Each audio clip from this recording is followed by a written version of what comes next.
hold on one second. Sorry, you were muted. Also. Okay, good evening. Welcome to the November 19th, 2020 Planning Board meeting, calling this meeting to order. Welcome to the applicants and our public. Before we start, I need to read a statement relative to our extraordinary corona pandemic crisis. Tonight's meeting and work session is being convened in accordance with the Governor's Executive Order number 202.1 issued March 13th, 2020, which suspends certain provisions of the New York State Open Meetings Law to allow a municipal board to convene a meeting via video conferencing. In accordance with the executive order, the public has been provided with the ability to view tonight's meeting, and a transcript will be provided at a later date. I have also confirmed with our village clerk that this meeting has been duly noticed by posting a notice on the village's bulletin boards, faxing a copy to the Warner Library, faxing a copy to the Journal News and the Hudson Independent newspapers, posting a copy on the village's website and listing it on the village's Facebook page. I'm going to do roll call to confirm a quorum this evening. Matthew Brennan. Here. Thomas Andrus. Here. Lindsay Krakauer. Here. Kirsten Harries. Here. Ed McCarthy. Here. Erin Carney. Here. Okay, terrific. And reviewing this evening's agenda, first up we have Jonathan Villani, draft resolution for 30 Andrews Lane, a proposed town home development.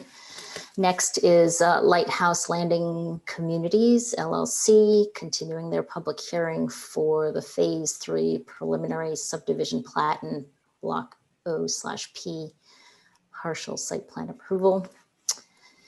And then we will have a preliminary presentation again from Lighthouse Landing Communities for the Block A proposed retail space, a site plan approval. And then fourth on the agenda is a preliminary presentation from Sleepy Hollow Associates, LLC for change of use at 47 to 49 Beekman Avenue. The last two agenda items were pending zoning board approval, and that did not happen. So agenda items 5 and 6 will not be, we'll have a continued public hearing, but those will go quickly. And so with that, is Mr. Villani here? Hi, Jonathan. Hello, how are you? Everybody can hear me? Yes. Yes. Good evening. Good evening. Jonathan Villani with the Nunziata Villani Design Consultants, representing owner of 30 Andrews Lane regarding the 9 townhomes. I believe we're doing a draft resolution. I did meet with Sean McCarthy since our last meeting to discuss some revisions to the elevations, and then met with the owner and discussed his desires for the elevation change. And we made some revisions to both building A and B that were, I believe, sent out via email to everyone. So that's pretty much where we stand at this point. Okay. So David, would you mind reviewing the highlights of the draft resolution? So a draft resolution has been placed before the planning board. It was circulated. It includes comments from staff and from the building department. I'll just go through. See, there's essentially 2 pages of resolve clauses. I'll just review those. So that now, therefore, be it resolved that the planning board, after review of the materials submitted, public comments and recommendations in the EAF, including parts 2 and 3, have been determined that the proposed action is an unlisted action and has been determined not to have a significant impact on the environment or is otherwise precluded from environmental review under Article 8 of the Environmental Conservation Law, and be it further resolved that the applicant shall continue to work with the village architect to refine the final architecture with the following goals: incorporating existing neighborhood precedent house designs, lower the overall roof line, emphasize the individuality of the townhouse units with vertical breaks, and use the variety of facade materials and colors. And be it further resolved that prior to the issuance of a foundation permit from the building department, the applicant shall submit to the planning board final architectural plans for review and approval. And be it further resolved that the application for site plan approval relative to construction of 1 5-unit townhouse building and 1 4-unit townhouse building and other related improvements as shown on the site plan dated last revised 6/30/20, and as may be subsequently revised with the approval of the village architect, is hereby granted approval. And the applicant may obtain the endorsed approval and planning board chair on a copy of this resolution and upon the site plan drawings, and as and when revised as necessary, show compliance with the following conditions, which endorsement shall permit filing in the Sleepy Hollow Department of Architecture, Land Development, Buildings and Building Compliance, the building department, for purposes of obtaining a building permit in accordance with this resolution and all building code requirements, provided, however, that this approval shall expire 1 year after the date of this resolution if the following modifications and conditions have not been completed to the satisfaction of the planning board and the village building department, and the applicant has not obtained the required building permits or permits for construction in accordance with the approved plans. 1, the applicant shall pay the Village of Sleepy Hollow all application and review fees as required by the village code prior to a building permit being issued. 2, the last revised dates on all site plan drawings shall be updated and provided that there are no changes to the drawings prior to the issuance of a building permit. 3, documentation sufficient in form and substance for the village engineer that the list of items outlined in the village engineer's 10/21/20 correspondence have been incorporated onto the site plan drawings or otherwise addressed. 4, documentation sufficient in form and substance for the village architect that the list of items outlined in the village architect's 9/15/20 correspondence have been incorporated into the site plan drawings or otherwise addressed. 5, documentation sufficient in form and substance for the village attorney for the establishment of an easement between the subject site and the adjacent Village of Sleepy Hollow parking lot. Prior to the issuance of a building permit, the applicant must provide to the building department an approved plans for water main extension and an approval of plans for a sanitary sewer main extension from Westchester County Department of Health with respect to the proposed water and sanitary sewer mains shown on the site plan. 7, prior to the issuance of a building permit, the applicant shall submit sufficient form and substance to the village attorney, proposed homeowner association language. 8, prior to the issuance of a building permit, the applicant shall pay the required recreation fund fee in accordance with Chapter 200-5 of the Village Code. And 9, prior to the issuance of a certificate of occupancy, an as-built survey shall be provided to the village building department, and any material change to the site plan from that approved by the planning board will require the applicant to present the revised plan to the planning board for a site plan amendment. And that's the resolution currently before your board, Madam Chair. Thank you, David. Can I get a motion? I move. Okay. Second. Matthew moved to pass the resolution. We had a bunch of people second. I'll say Lindsay seconded. All in favor, Thomas, Aye. Kirsten, Aye. Ed, Aye. Aaron, Aye. Marjorie, aye. So motion, resolution has been passed. So Mr. Villani, I hand you off to the building department to work through the open items. Thank you very much. It's Bye. all, I'll be thanks sad- I'll for, be sad next month when we don't meet. I know, you can still come to our meetings. You just don't have to present because I know how Thank much you. you enjoy them. Thank you very much. I'll take care. Have a good You too. holiday. You too. Bye-bye. Bye-bye.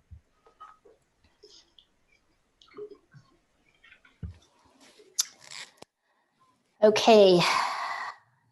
Next up is Lighthouse Landings, Block OP. See another perennial favorite, Mr. Tung, Mr. Chafkin, Mr. Tompkins. Good evening, Madam Chair. Are we the perennial favorites or is Block OP the perennial favorite? I'll get back to you on that. Okay, thank you. Good evening, Planning Board. Andrew Tung from Tiffany Tung Schwalbe here with my Edge on Hudson colleagues. This is a continuation of the Block O and P public hearing. Would you like to open the public hearing or? I move to open the public hearing. I'll second it. Ed has seconded it. And all in favor, Erin, Aye. Ed, Aye. Kirsten, Aye. Lindsay, Aye. Thomas. Aye. Okay. You forgot one. Oh, Matthew, sorry. Okay, aye. All right. Do we have all the applicant? Do we have Mr. Weingarten and Ms. Fitzgibbons? They are not here as of yet, but I think we can proceed without them. Sounds good.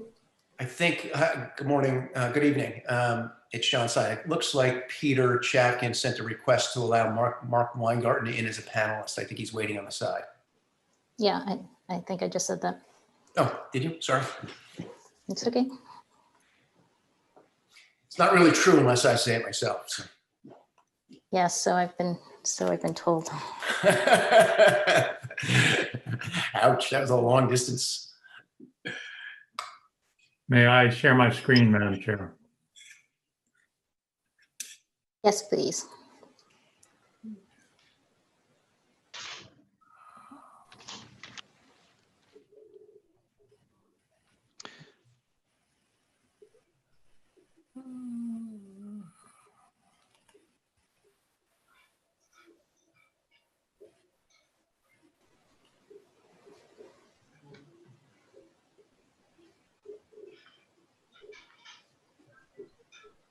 Are you seeing that by chance? Nope. Yeah, not yet. Here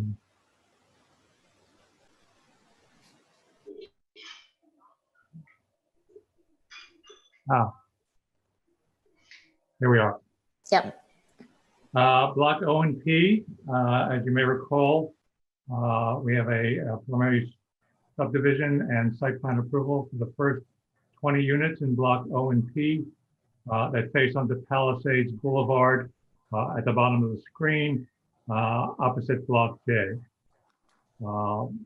These are 20 townhomes in groups of 4 through 6, 9 here and 11 here that are similar in scale but different in design from those in Block J. When last we were with you, we looked at a concept sketch of the blocking and interior roadway layouts and the balance of Block O and P. And you asked us for more detailed rendering of that, and that's been provided in this month's package. I apologize, we changed the orientation. This is the orientation of the full site plan as opposed to the construction drawing set. But here you see O and P, the townhome layout or the block layout, group layouts are similar to what was shown in the earlier plan. Here you can see the actual townhome delineations as well as the interior roadways, the townhome units as per the RDCP that face onto a street, whether that's Legend Drive, Hollows Pass, the third portion of Tappan Zee Park or Sleeper's Haven face onto those roadways right up to the street front, similar to Palisades Boulevard. Within the interior of the site, there are then some additional townhome units off of the interior roadways. In terms of the US, it's also about the variety or the mix of townhome widths as well as heights. This diagram was also submitted, which shows 4 different widths that are currently under consideration. As we mentioned in earlier meetings, we are still looking with the architects and engineers at the final design for the balance of O and P, and we anticipate bringing that before the planning board in a site plan application in early 2021. But as you can see by the color code here, we're looking at variations in width between 20 feet, 22 feet, 26 feet, and 28 feet and 24 feet, with the wider units being along Hollis Pass. There are also, per the terms of the special permit, a requirement that there be a variation in the heights along Hollis Pass between 3 and 4 stories. So that's what would be proposed in the site plan. So in this location, as well as other locations along Hollis Pass, there would be a variation in the height. The balance of the units would be 4 stories in height. Before I go on, are there any questions on the concept plan? Andy, I just think, thank you for providing that conceptual layout. I think while you provided it, that doesn't mean necessarily that the planning board has blessed the layout, the configuration, the open space as part of that illustration. That still will be considered as part of the subsequent submission. But we appreciate the effort that you've gone through to lay out what you think is the balance of O&P. You're quite welcome. We do not present this as the final layout, and we would expect that the board and its consultants will review the submitted application the same way as you have any other applications. We just show this to see how we're considering at the moment how that infill of the balance of the block would lay out as a kind of a context for the hopeful approval of the first 20 townhomes. And with that regard, I'll switch back orientations and do an overlay here on our concept plan that I'll zoom in a little on.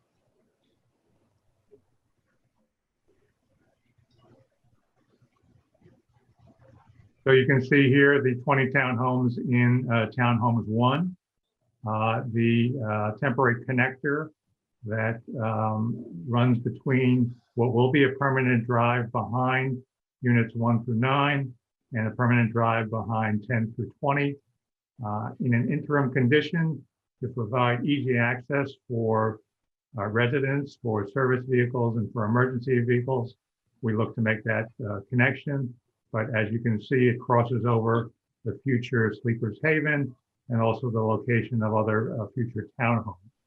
So at the point in time when those connecting roadways are constructed, then that temporary connector would be removed because the circulation would be available. A second means of access to the rear of those first set of units would then be available.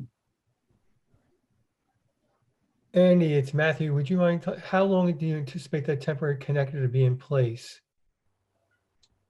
Well, it depends on the, as we know, the timing of the construction of the townhomes is based in great part on the market.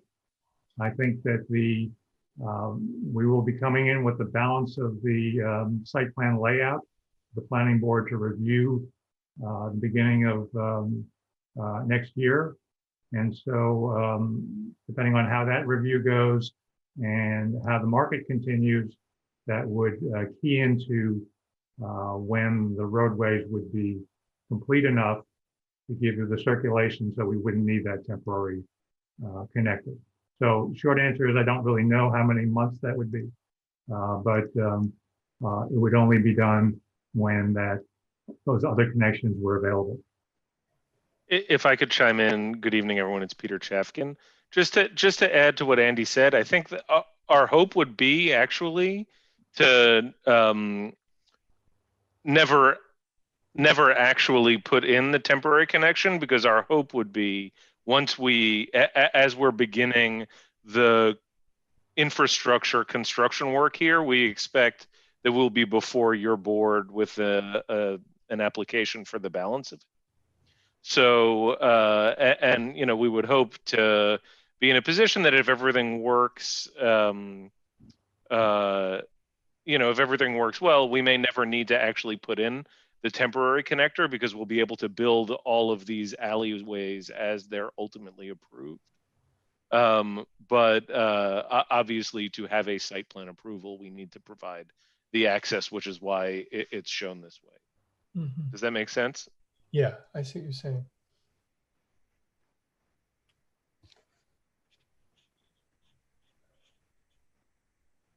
The only other thing I wanted to go over is that, as was mentioned during the work session, we have applied to the Zoning Board of Appeals for a height variance for 3 units along Legend Drive. This is an exhibit from that application, and it illustrates the different height zones on the site as established by the RF district zoning. The blue color is on the east parcel. That's a 65-foot height limitation. And in the center of the west parcel, it's also a 65-foot limitation. The purple color, which extends 300 feet west of the Metro North right-of-way, is a 42-foot maximum height limitation. And we understand that was set back in 1995 to 2000, in that range, in the anticipation of there potentially being residential units on the east parcel, and to reduce the height just west of the rest of the railroad so that those buildings could look across. As there will be no residential buildings on the east parcel, that distinction is no longer necessary. And we have, as was also mentioned in the work session, back in 2015, we applied for, or John Hudson applied for, a height variance for the I buildings, and subsequently in 2018 for the J block and the E block buildings that fall within that zone. Let me zoom in there. So the I block buildings were, we applied for a variance for 48 feet. So it was a 6-foot difference from the 42-foot limitation at the time. That was granted by the zoning board in 2015. For the J block townhomes and the I block condo buildings, we applied for a similar variance to 48 feet in 2018.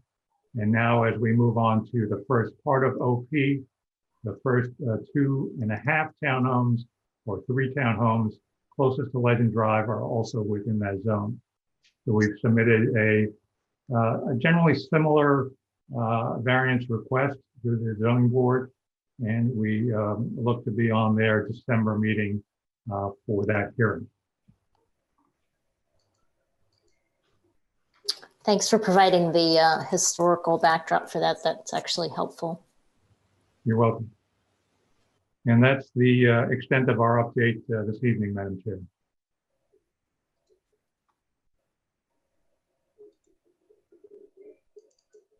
Okay. Do we have any members of the public attending for the public hearing?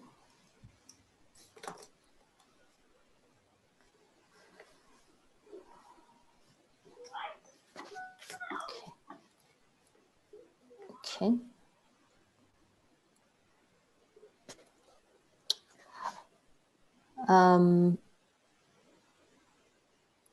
So any further developments on the kind of architectural design and the facade beyond what was presented at the last planning board meeting in October? No, that still is consistent with what was presented by KTGY at that time, which was to use a variety of materials different from those used in Block J, so that there would be a difference in the appearance while still providing within the kit of parts options for the homeowners to choose as they choose their specific townhomes within a controlled framework, if you will, that is set by toll, such that no two buildings adjacent will look alike, and that there is a balance of visual appearance across the facades of the townhomes. The idea was to give an opportunity for some difference, but not, but to do that with an overall aesthetic view that's provided by Toll and their architect. Okay, thank you.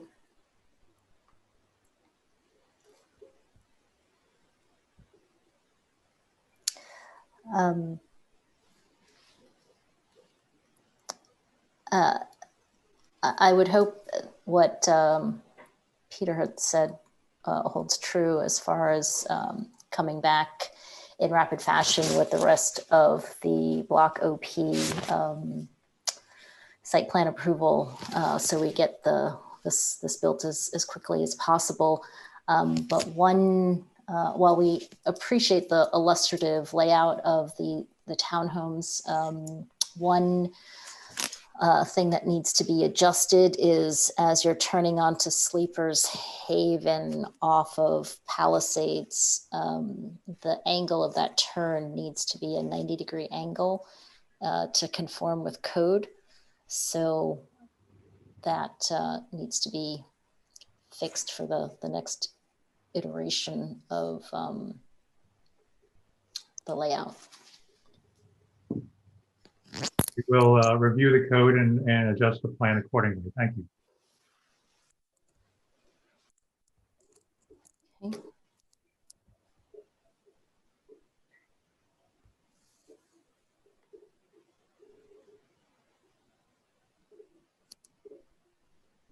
Any other discussion from the planning board members?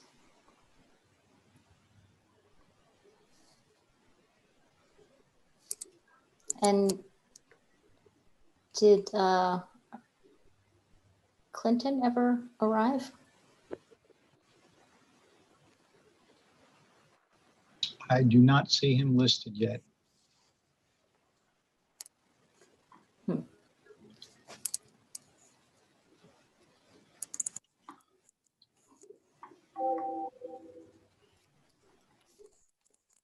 Okay. Are we ready to move to close the public hearing?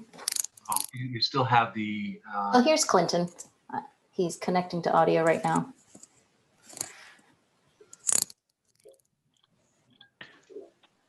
Somebody was saying, I'm sorry, I interrupted. Hey, Madam Chair, you still have the matter of the zoning appeals, which is outstanding. And typically it's been past practice for the planning board to wait for the zoning board to render their decision and then have the applicant come back to the planning board for final approval. David, it's Mark Weingart. May I be heard on that for a moment? Madam Chair? Go ahead, yeah. Okay, it's hard because I can't see anyone. I don't want to talk out of turn. I apologize because the screen is shared. While we have no objection to waiting for the next meeting, as this variance now we are hoping is going to be heard the night before yours, that I don't believe that even your past policy would prevent you from closing the hearing. It could always be reopened and instructing the board to draft, the staff to draft a resolution. So in the event that we do receive the ZBA approval on the 16th, that you would be in position to adopt it on the 17th so we could get started. So that is our request tonight. If you would, if the board would be so kind as to close the hearing so it's in a position to take action on the 17th.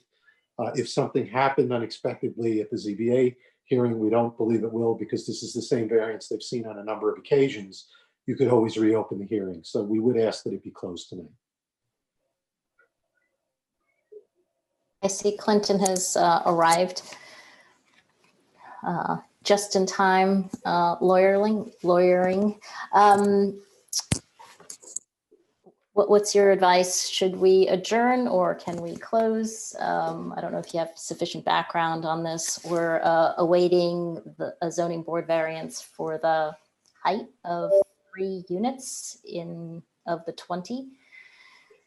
I do not think it'll matter. And David and Sean, correct me if I'm wrong, but you have, I believe it's 120 days after closing the public hearing to deal with a zoning, to deal with a subdivision. Is that correct?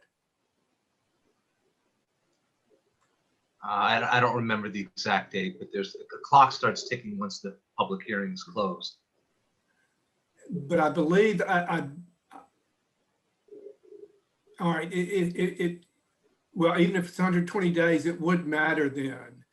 So, well, if I might, Clinton, again, I don't actually, even your own policy with regard to the subdivision, the variance does not impact the subdivision. And even if we did not receive the zoning board approval, we could come back with an amended site plan with a lesser height. It doesn't prevent us from moving forward. We could technically be asking for site plan for subdivision approval tonight because the variance doesn't impact the subdivision approval. It only impacts the site plan approval. And I can also state on the record that we would not object to reopening the hearing and starting the clock again if there was an issue. We can state that on the record tonight. So we would ask that the hearing be closed tonight so that we can be in a position to move this along if everything goes as expected in December. in that case, I have no objection. Essentially, Marjorie, he has said that they should be able to move ahead with the subdivision under any circumstance. If the planning board turns down their application, they can file for an amended site plan. Yep, if the zoning board turns Yeah, down their variance, yep. Mhm. And he said that he has no objection to the planning board reopening the public hearing if necessary. That seems logical to me. I'm just deferring to you and David and Sean on the procedures, but I'm comfortable with closing the public hearing. Fine. So Fine. can I get a motion? Yep. I move to close the public hearing. I I'll second second it. Oh, okay. Ed seconds it. Tom made the motion and going around. Matthew? Aye. Aye. Lindsay? Aye. Aaron? Aye. Kirsten? Aye. Marjorie, aye. So the public hearing is closed. So pending the zoning board variance, we'll ask Mr. Smith to draft a resolution to review on December 17th. Thank you, Madam Chair. Okay. Is that it? Okay. So moving on to the next agenda item, Lighthouse Landings Block A. We have a preliminary presentation. Peter, are you going to kick that off or? Actually, I am, Madam Chair. Mark, Oh, Weingarten, okay. if I might. Thank Please. you. But Mark, wait 1 second. We Okay. just need we need John DeChico Jr. and Lucio DeLeo added as panelists. I see them on. There they are. Great. Mhm. Hey, John.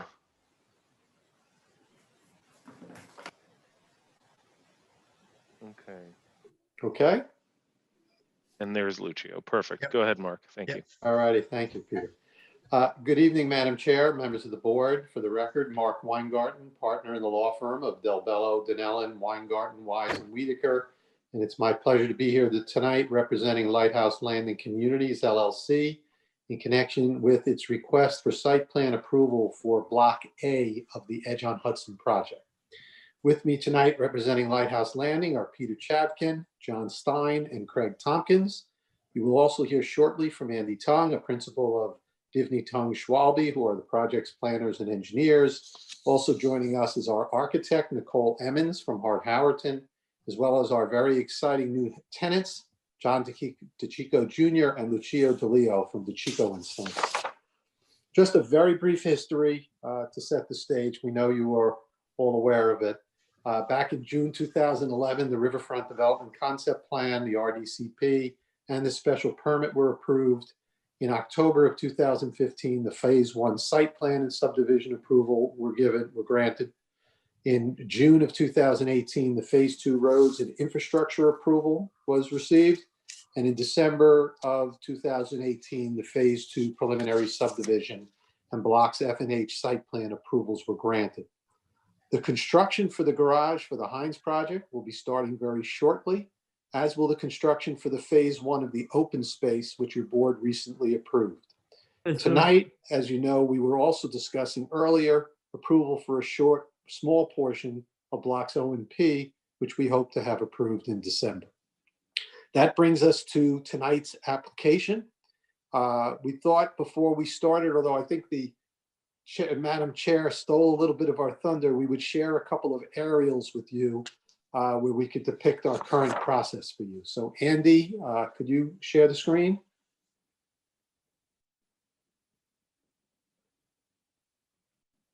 So, and I think you saw this a little bit earlier. This is a very good picture, we think, at the aerial level, showing the progress that Toll Brothers is making out by the railroad tracks and coming in. We're very excited about it. We're hoping that everybody has had a chance to be down there recently, taking a look at the models. It really is beautiful stuff. People are residing and we're making wonderful progress. So this is a shot for those of you who haven't had a chance to see it previously. And Andy, if you could show the second aerial. This is the balance of the site. And as I mentioned earlier, the garage work for Heinz is going to start any moment now, as will some of the work on the open space out towards the water. So of course, we are very excited and it's all coming together. So we are, Block A is bounded by Beekman Avenue, Legend Drive, and the Metro North Railroad tracks. It's roughly 5 acres. It's there outlined in green as Andy put up the screen. And we are proposing 34,300 square foot DeChico & Sons Market. For those of you that don't know them, the operation is great, and I am one of their biggest fans and customers. I can tell you that with certainty. Their store in Armonk Square has completely solidified that downtown, and we would encourage you to visit there and/or Somers, one of their more recent places, to take a look at the wonderful offerings that they have. We are also proposing an additional approximately 20,000 square feet of retail together with the requisite parking. What is particularly exciting to us tonight is to be here with the first commercial elements of this transformative mixed-use site. We told you we had to start with the residential. You've seen the work that Toll Brothers is doing. You know the work that Heinz will be doing shortly. And now we're moving on to create the first portion of the mixed use and having the commercial elements added in. The RDCP grants your board the flexibility and discretion to approve minor variations as long as the proposed plan generally conforms to its requirements, while market conditions such as the current office building market or lack thereof have required some minor changes, which will require us to maybe shift some of those elements around on the site. We believe this plan fits well within the requirements of the RDCP. So now I'd like to turn it over to Andy Tung, who's going to take you through the details of the site plan and explain in a little more detail this exciting piece of this ongoing project. Thank you, Mark. As you can see from this key plan, this really is a prime location within Edge on Hudson. It sits right at the new roundabout at basically the arrival point for Edge on Hudson. So to have a prime grocer at this #1 corner, I think is terrific both for the immediate neighbors and the wider community. I will show just one quick view of the building, but save most of the description for John DeCicco Jr. and Lucio DeLeo of the architecture of this market and adjacent market buildings. Looking at the site plan, again, we reverse orientation. Beekman Avenue on the left diagonally, the roundabout, Legend Drive here. Block A is 4.95 acres. The market buildings, the market retail building, which is all part of the same architectural complex as Lucio will describe, and the northern retail building together are 54,800 square feet, served by on-grade parking that's accessed via Center Drive off Legend Drive. The buildings sit right up on the street front in concert with the design guidelines and the RDCP, which called for enlivening the street with a combination of streetscape and buildings. Within the site, there's circulation within the parking areas.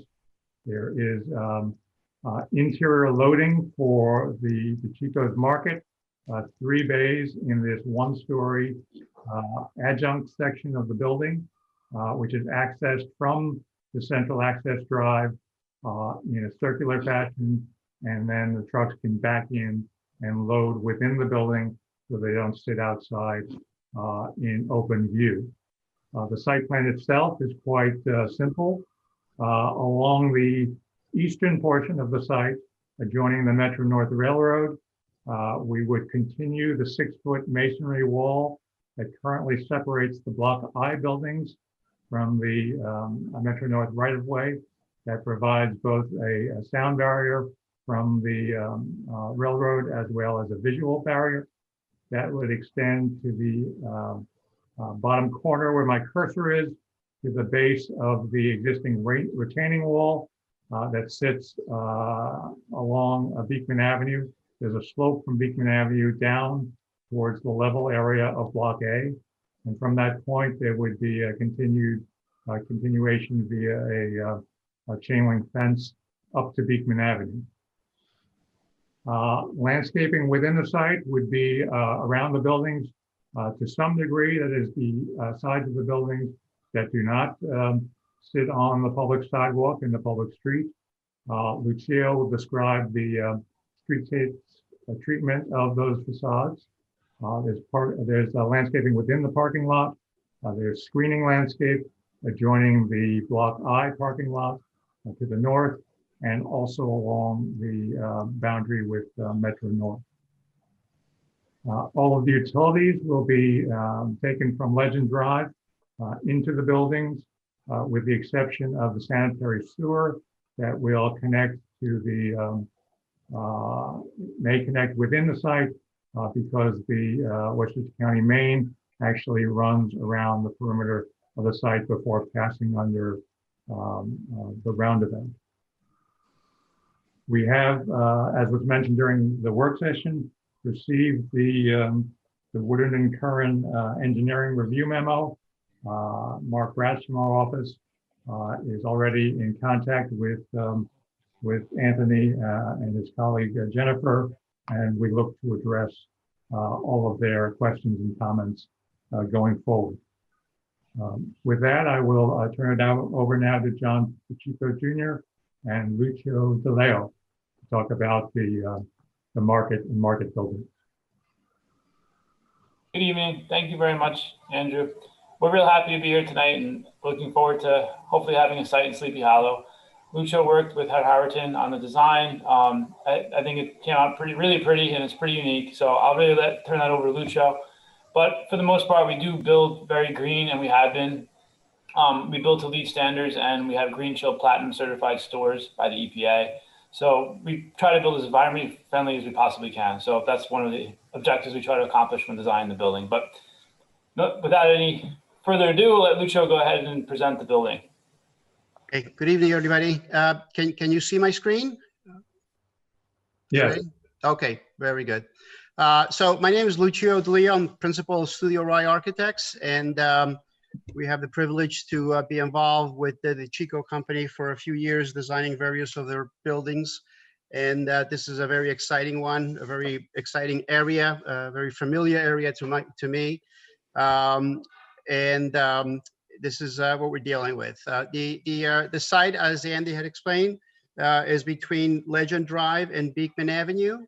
Our building basically hugs the corner of those two streets.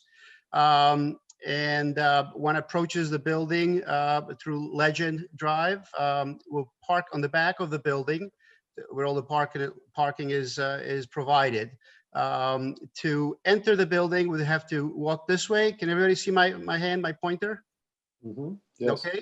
We'll be walking through a roofed over area with skylights. And from this area, you can go into the supermarket or proceed to other shops on Legend Drive, pharmacy, retail stores, whatever.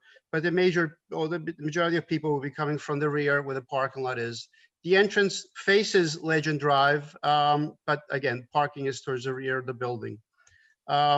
We started looking at this project, and we love the whole concept of the area and all the master plans concepts that we created. And we decided that we really wanted to be influenced and allow ourselves to be influenced by what happened along the Hudson River buildings throughout history. So our building is sort of respectful of that, of some of the older brick masonry buildings that you would find along the Hudson River, manufacturing, housing.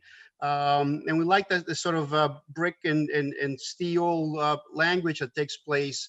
And we sort of took some of those elements and try to manipulate that into what would be a supermarket. Let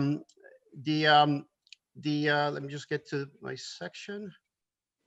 The massing of the building is such that it's a large, supermarkets by nature are large buildings, and in order to stay within a pedestrian scale in the area, in the residential area, the massing of the building is such that on Legend Drive and on the parking lot, the first thing you see is a one-story structure, and then it jumps up to a larger section of a building.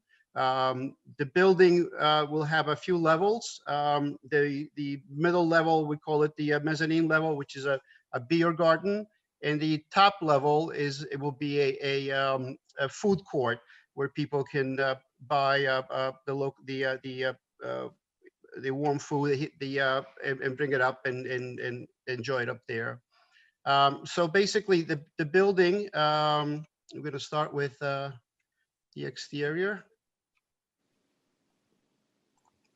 This is the Legend Drive elevation. So one would pass this building and drive past this building, past this retail building, and go into this driveway that brings you to the back to the parking lot. When you come from the parking lot, you'll be walking into a roofed over area that brings you towards this tower element that symbolizes the entrance of the building. Let's see.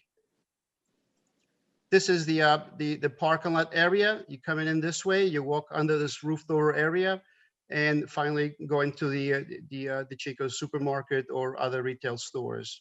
The way the building is designed, the loading dock, all the garbage, all the mechanical equipment, it's all hidden away from visual impact around the perimeter. This very large loading dock will hold 2 tractor trailers and a very large compacting garbage machine. And all the staging that will take place and deliveries takes place back here. And then within the building itself, it gets distributed and relocated to various other departments. As one enters the supermarket, you'll be within the 2-story space that I showed in the section. At one point, you'll see an elevator that brings you up to the other levels. The middle level, the mezzanine level, is the first level that you arrive at from the elevator.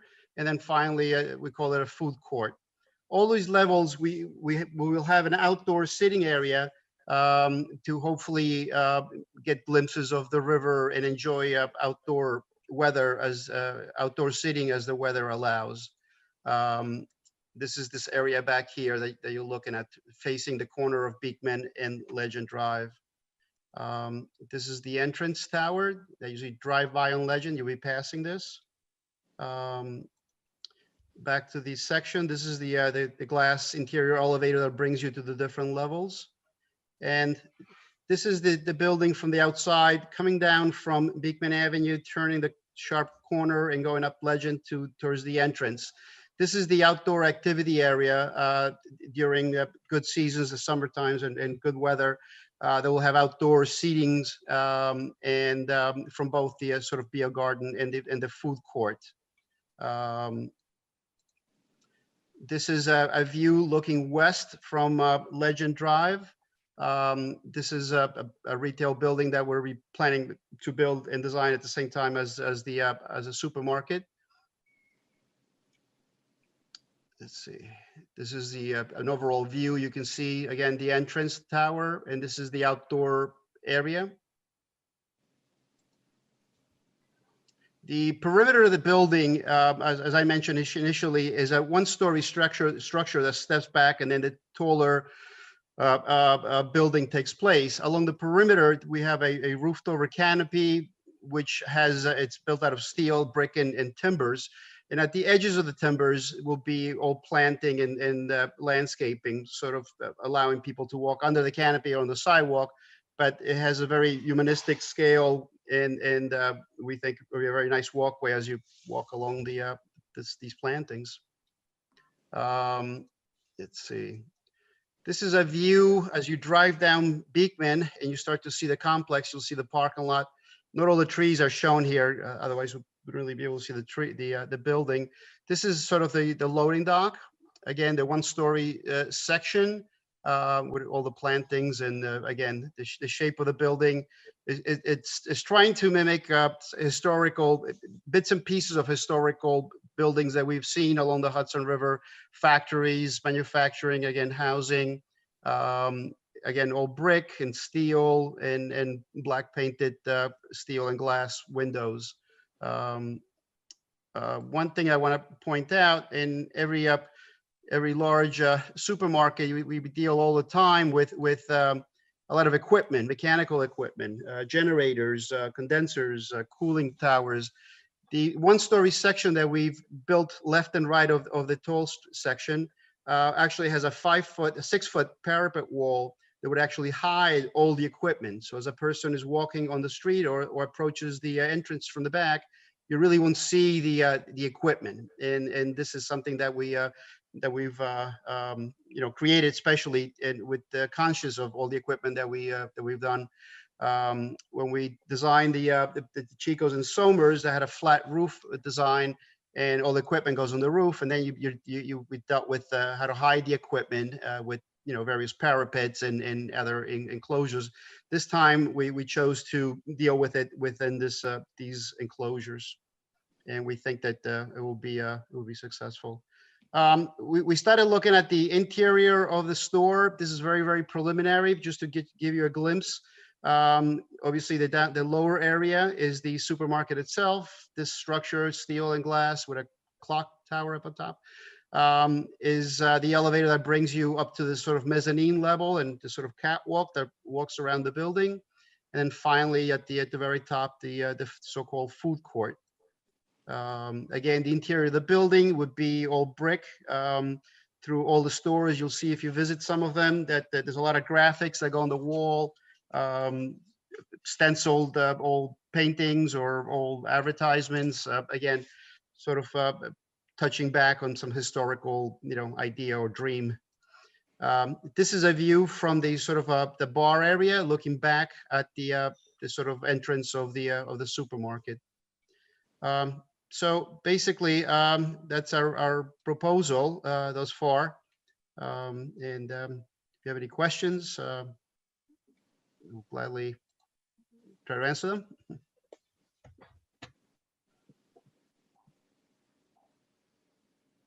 What do you envision you're talking of as part of your building proposal to have an additional building with 20,000 square feet and a number of stores? What do you envision? This section right here, it's Yeah. about 10,000 square feet, a little bit less than 10,000. A pharmacy and part of it, John, you can jump in if something has changed. Half of it would be a pharmacy and the other half a retail store to be determined. Also, hi, this is Peter Chefkin also, and Lucio, it may be helpful, I think, if you switch to your page 4 or 5 that shows it in site plan. But in the, yeah, so in the building, you'll see here that this retail complex, Lucio obviously walked you through the supermarket. There's also an adjunct liquor store that is right where he's pointing, and then again there's a pharmacy in that next building. The other half of the building, uses have not yet been identified. That could be one or more retail suites. The only use that has been identified that I do want to call out is you'll see in the back corner of that building there's a restroom, a restroom which is intended to be a public restroom. That is a commitment that we made to this board in a prior application. So I wanted to just call out that is in fact included in that building. And then in addition to this, I think it's probably on Andy Tung's plan, not on Lucio's plan, but on the other side of the drive aisle, which is basically just page left, right where Lucio's mouse is, there's another retail building there. Again, the tenancy of that has not yet been identified, but we're including it on the site plan, and the parking for all of the retail is being accommodated in the surface parking lot behind. If I could say one other thing, in our experience as master developers for this site, when we engage with third-party builders, there's usually kind of a lengthy process that is silent to you board members, where we spend a lot of time working with the builders to get the architecture to a level where we're happy and where we think it meets our vision. What I can tell you that's amazing about this design here is when we sat down with John and Lucio and explained our vision, what you may recall is this is part of the loft district in our master plan, which does harken back to the sort of formerly industrial nature of this area, and really harkens back to what could have been a building that existed on site, that could have been developed back in the early 1900s. This team got the vision right away, and we're thrilled with how this design has come out, and I hope you are as well. And more than that, we're thrilled to have DeCicco's as partners in this transaction. Aside from their top-notch operation and their offering, I can also say, not that it's necessarily material for this approval, but just as an organization, they're great corporate citizens. Early in the pandemic, the DeCicco's team, when they saw there was a need at the Sleepy Hollow Tarrytown Food Bank, they joined up with us, and we were able to supply a full distribution, a monthly distribution for the food bank.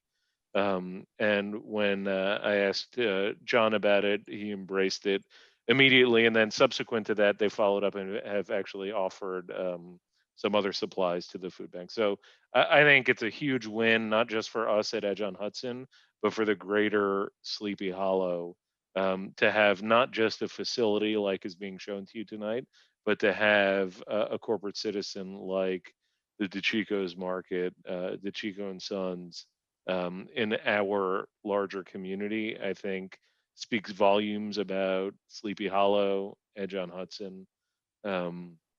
So we couldn't be happier. Thank you, Peter. Well, I'd like to echo the sentiment that I'm very excited to have Chico coming to Sleepy Hollow. And I know some friends and neighbors in the larger community are also very much looking forward to having your store in our little village. What's kind of the time horizon for construction? When would you anticipate this store actually being operationalized? John, you want to? Yeah, I would imagine late 2021, 2022, Peter, depending on the timeline of the whole product, the approval process, and then actual construction, I would say 8 months to a year once we actually start. But I don't know, Peter might know even better than me, timeline wise. Yeah, I think the goal that we had always discussed was that DeChico's wanted to try and time their opening to coincide roughly with the occupancy of the Heinz building. That's just across the street there in Block F, and so that foots with that foots with kind of a 2022 opening. Obviously, if the approval process goes quickly and the construction, this isn't a wildly complicated structure to build, it's certainly possible that the team could get it open earlier. But the hope is, I think, to go as fast as possible. Could you go to slide 15? So I think it would be helpful. I know you've got your proposal kind of framed out, but we have, I think, the approval of the other buildings that are shown in that diagram. It may be helpful just to, if you can, Peter, to have what's already been approved kind of dropped in. So I think that's block H. And So this is block F immediately to the right, and it's H Yes. in the distance. Yeah. Correct. Right. So these And the same buildings, the thing- blocked out buildings, yeah. We will do that next. That's our next. I think it would help the planning board put all this into better perspective. Sure. The same thing, I think you had a graphic coming down Beekman Avenue. Same thing, kind of putting, yeah, exactly. Right. These are approximately the heights of the buildings. We will get that. That's part of our task. We want to do that for ourselves and for you. You see, the perspective though plays a trick on us, because block F, which is right behind the DeChico's Tower, is obviously, that's a 5-story building. That's at about 65 feet in height. So it's a good ask, Dave. I know it'll take some work for the graphic design folks to be able to layer all of it in, which is why that wasn't prepared for this meeting, but it's certainly something that we'll work towards. Lucio, I'll ask you, we'll coordinate offline. I know that our team at Hart Howerton can certainly be helpful in this front. Absolutely. If it's possible, I'd like to make one comment with the Beekman Avenue slide visible. Okay.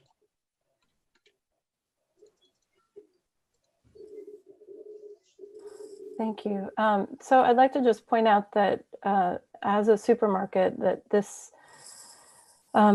will be a heavily used location by many in our village, those living within Edge on Hudson, and also the greater center of our village, and that many of those members, many of those residents will approach on foot or possibly on bicycle, and that the parking lot is really one of the largest on-street parking areas that we have in the Edge on Hudson and in the area. So I think consideration to that streetscape experience for people walking down Beekman Avenue, whether it's screening or just having it not be so parking lot centric from this point of view, there's been a lot of consideration to the streetscape experience from Legend, and imagining this parking lot full, it is a particular feeling of sort of being on the backside of something versus the front. If I may, Yes. it really doesn't do it justice to the landscaping and master plan that they have done. We just try to set our building. There's a lot of trees and landscaping, and there's fences along this edge that we haven't shown, and we will show that in. That I think goes very far in accomplishing and agreeing with you that this will be a nice access point to the whole complex. This is left bare. It's a very, very difficult area to model, going down a ramp, and then anyway, there were some technical issues that we've dealt with. So we will add all that information on so you actually can see what is planned. Yeah, Aaron, again, as Lucio was saying, your point is extremely well taken. This rendering doesn't do justice to what the intention is, or what the final result will be. The focus of this was more on the building than the parking lot. But believe me, and we could take a closer look at Andy Tung's plans, but the parking lot, is not overlooked. For exactly the reasons that you can also refer to the plans, Aaron, Okay. for some additional information. Thank you. The landscape's not shown here. Just to piggyback on Aaron's observation or comment, in terms of those of us that will be arriving by foot or bicycle to the site, I didn't see yet indicated on the site plan bike parking areas. I think maybe they're there and I just haven't seen them, but that should be definitely considered. And then I was curious about access as one walks down Beekman and comes around. Would you have to go along all of Legend Drive before you can enter the store, or would you be able to access through that sculptural stair? At the moment, that's designed as an exit basically from the upper levels. We talked about doing that. It's very hard to maintain control over the whole supermarket operation by having multiple entrances. And since all the parking is on the back, the entrance is in the front and access from the back. But there is an exit here on this section of Legend Drive to exit from the upper floors and out this way.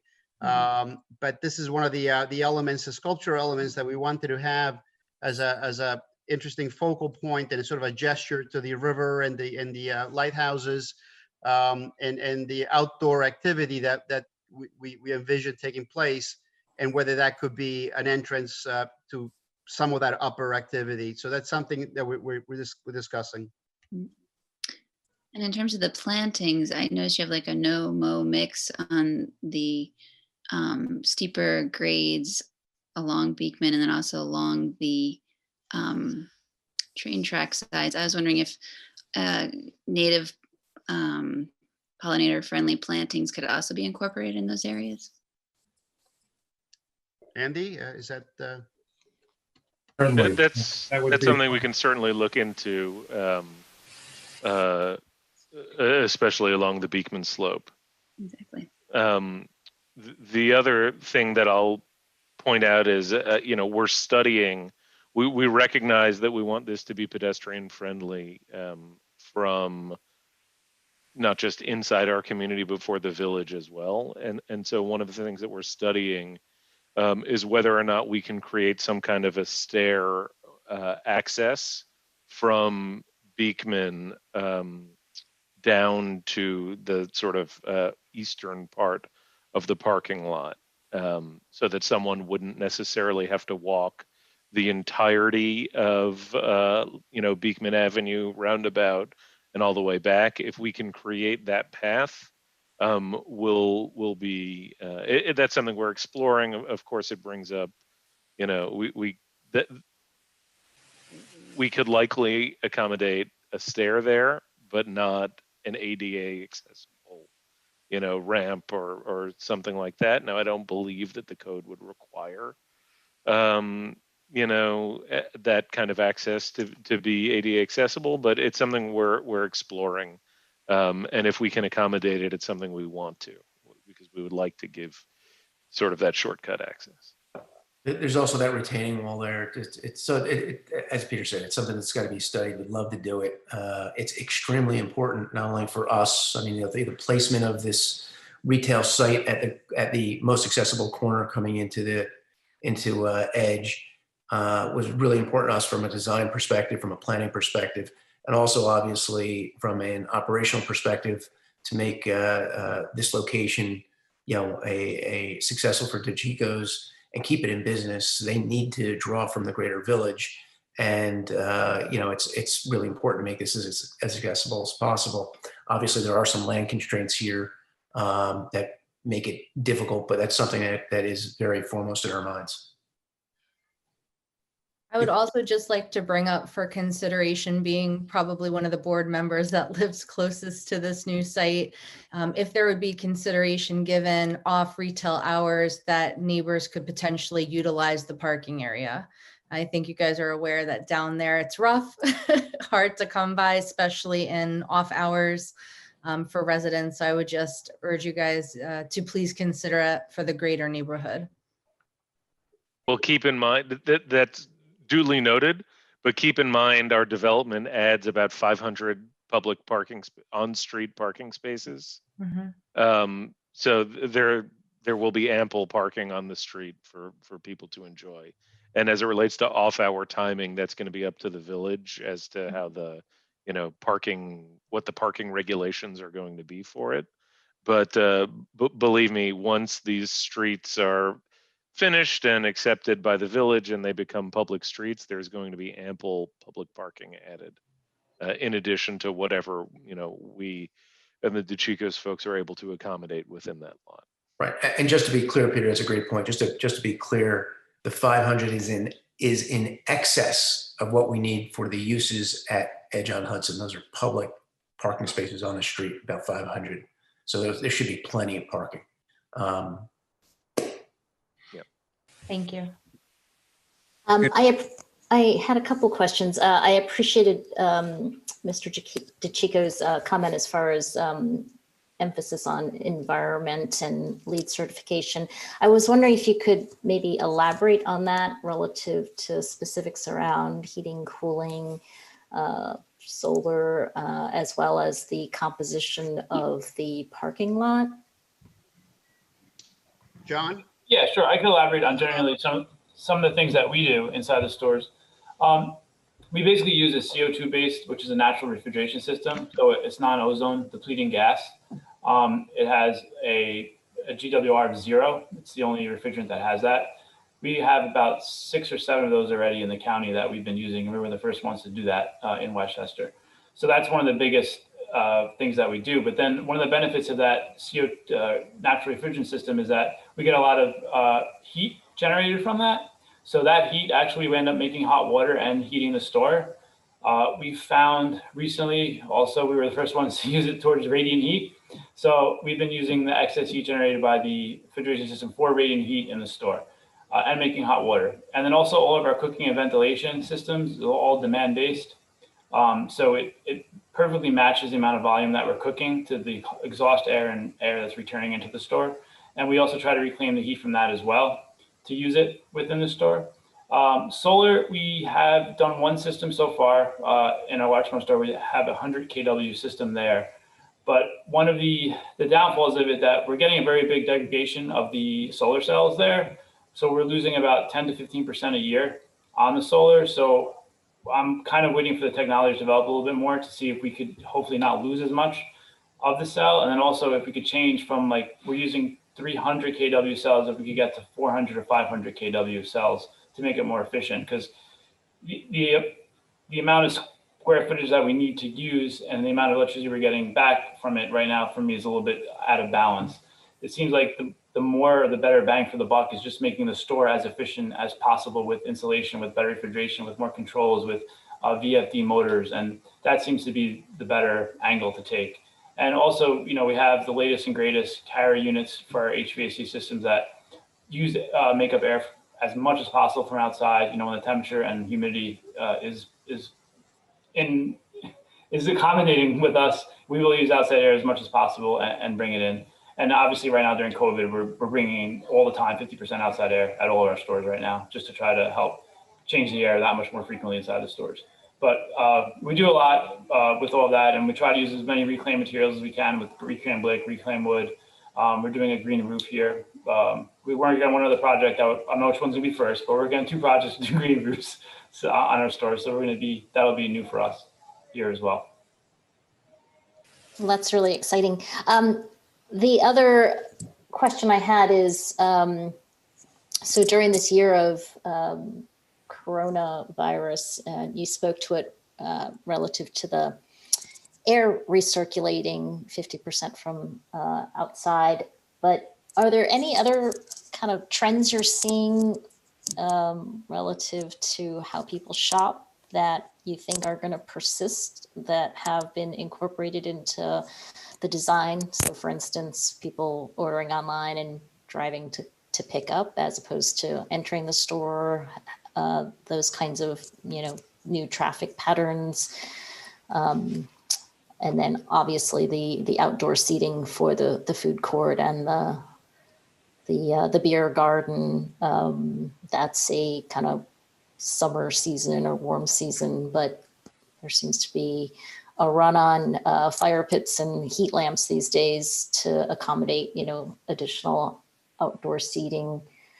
So any kind of general trends that you're seeing in your existing stores that you think are gonna, change the way consumers use your supermarkets? Yeah, we are experimenting right now with curbside pickup in 2 of our stores and trying to figure out what space would need to be dedicated towards that within the store, with keeping refrigeration space and freezer space for those order pickups.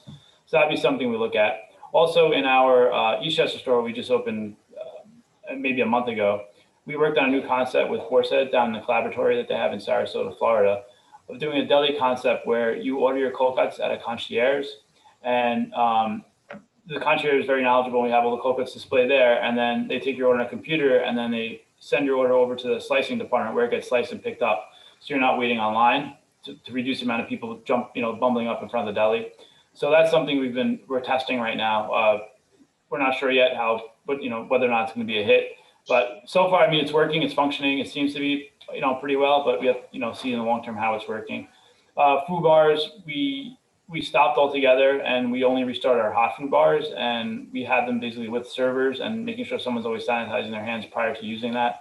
So I hope by the time this comes along, that'll long be gone. I think we might be back to normal on that. And the plexiglass dividers and that we have at the registers, the cash registers, I hope that is short-lived. Because it just makes everything feel so much more claustrophobic, but right now it's a necessity. So we'll see where, what ends up happening with that. We've looked at ultraviolet lights of using them. We actually ordered them back in June for all our stores for the HVAC units to treat the air with ultraviolet, but we had some concerns about installing them within the stores, even though they have ones that are supposedly safe to use in retail environments or in any environment. But I think the technology is just a little bit too new right now for me to jump on that bandwagon, but we are looking at it and we're aware of it. And then I know also the fan company that we use, Big Ass Fans, they have UV lights also that can be added to their fans to help treat the air. So there's some technologies that we're looking at, what's going to be long-term and what's going to, by the time we come to the construction, we'll see what, hopefully we'll see what's going to work and what's not going to work by then. Thank you. No problem. What about your parking area? Will that be pervious, impervious? Perhaps Lucio, maybe it makes sense for Andy Tung to share the site plan so he can show the more detail.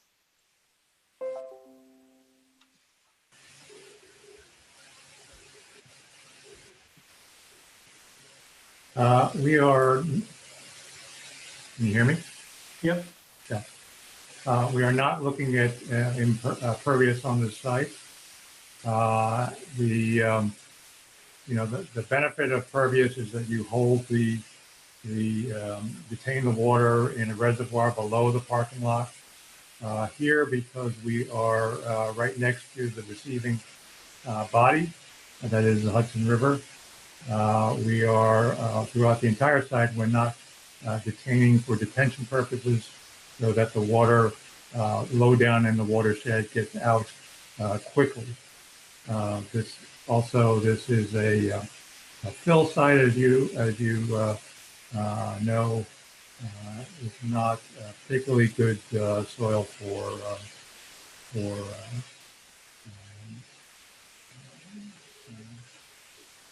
permeability, and we have limitations as to what we can do below the surface related to the environmental covenants.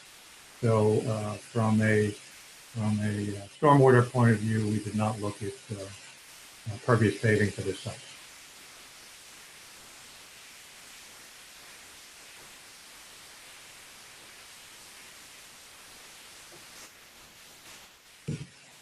The other thing as it relates to permeability, the other thing that I thought I'd just chime in is,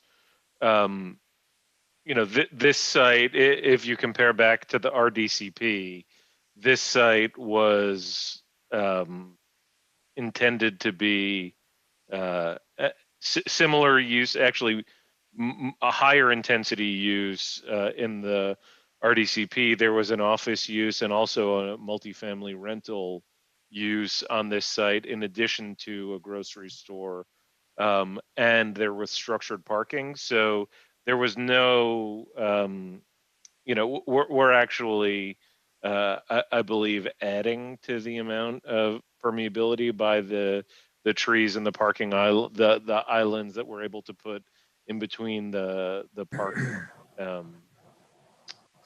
aisles, which previously wasn't there because everything on the site was multiple stories. And looking at, If I could just say, Clinton, it's Anthony. For a large area like this parking lot here, you probably wouldn't necessarily use a porous asphalt type material.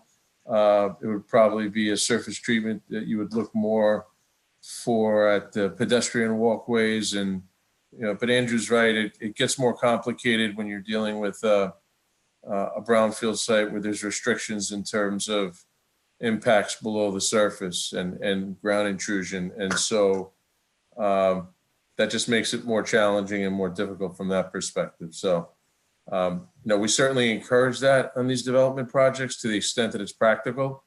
And, we would, urge you to just consider wherever it potentially could make sense, even in some small areas, just to give it some consideration. But again, I just wanted the board to know that there are those challenges. It's not a simple site to do subsurface treatment or storage.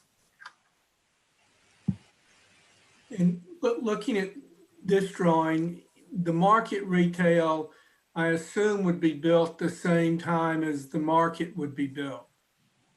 Is that correct? But the north retail, you have that just blocked in, correct? Will that building be built at the same time? Well, we've submitted, Clinton, it more than blocking in, we've submitted conceptual architecture for that building as well.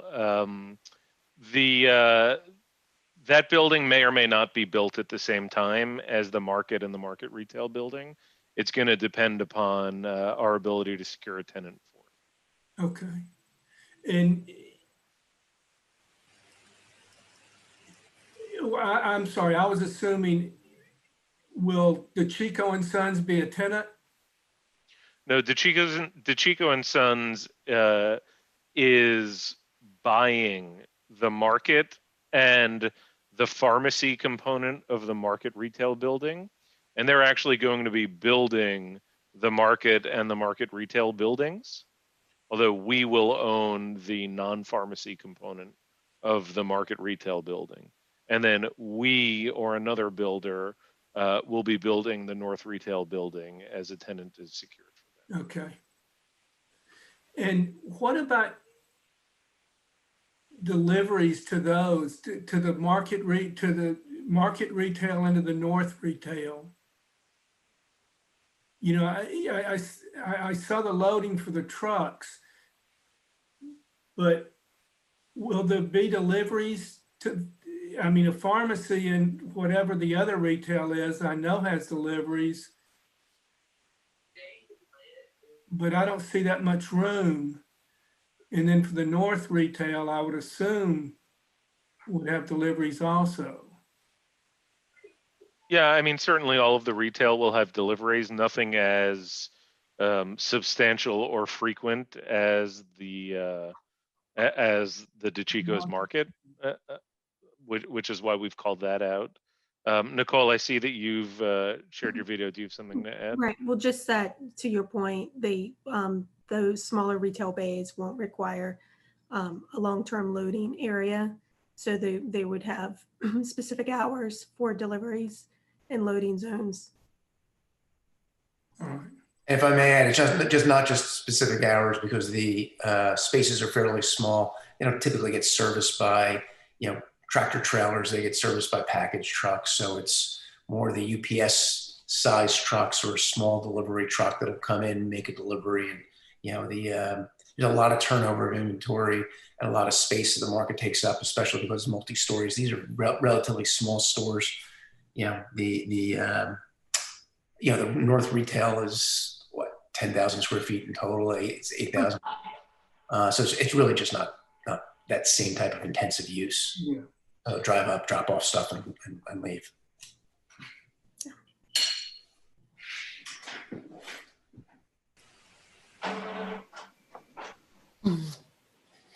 Okay. So will you be ready for a December 17th public hearing? I think so. I know that we've received a memo from Woodard and Curran, which Andy and his team are in the process of working on. I believe we're awaiting memos from Dave Smith's office and the building department. But, I think that we'll work, depending upon what those say, will work as fast as possible to have everything completed by the submission deadline. So if the board is inclined, I think we'd welcome a December public hearing. I think David mentioned he's working on his memo. So hopefully that's forthcoming soon. Yeah. Yes, soon. One question, Peter.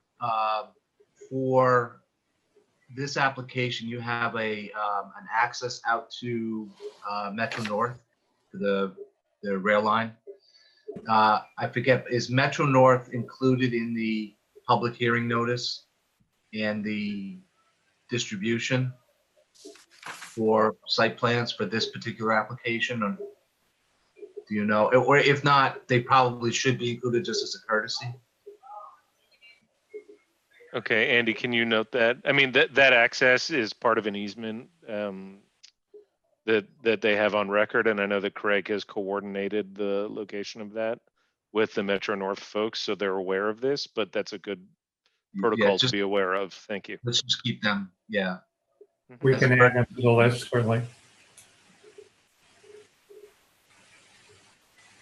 Well, I know this is a first impression for the board. Obviously, would love to hear any feedback that you have now, and certainly to any concerns, whether it's now or as we're further developing these plans, so we can kind of jump ahead and kind of address things. I know you raised some issues a little bit earlier about some of the landscaping, some of the perspectives, but certainly how to reach us, and we'd love to hear that feedback, good, bad, or indifferent. So that we can incorporate and kind of get ahead of the curve, as we've been trying to do, for all of our applications, and coordinate amongst our professionals beforehand. So if there's anything tonight or as we move forward, that'd be greatly appreciated.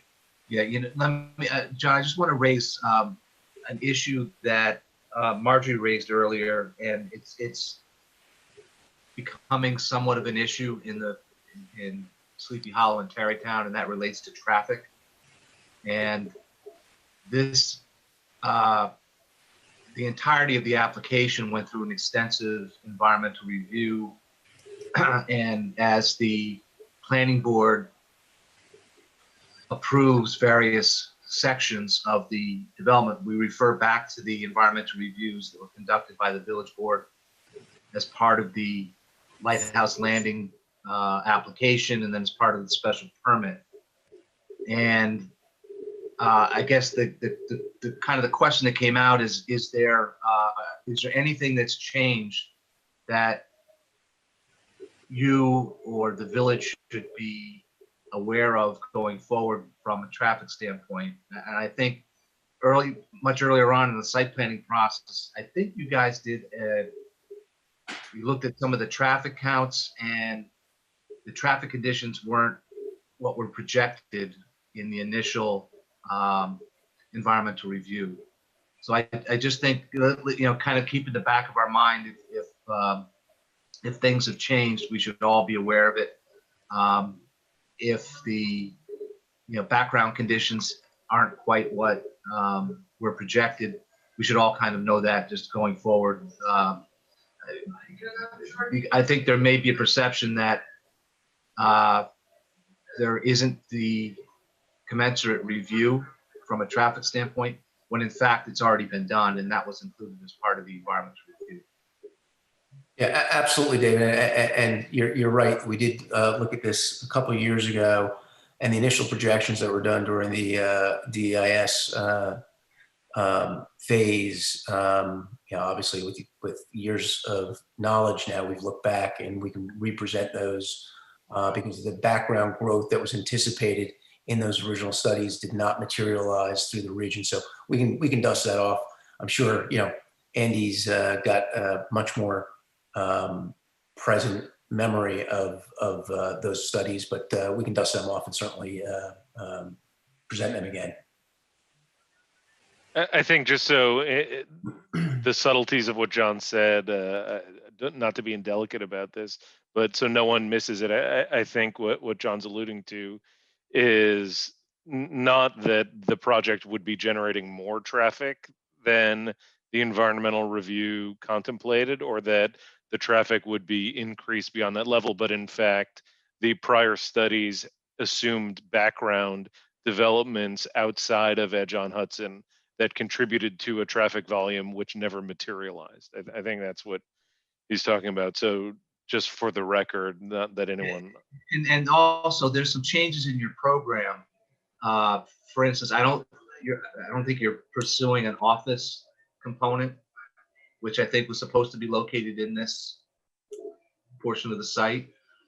So that, office use generates a significant amount of traffic. So I just think that, in keeping in mind that when we start to look at the entirety of the build out, the program's changed a little bit. And I think that there's probably less of an impact than was anticipated.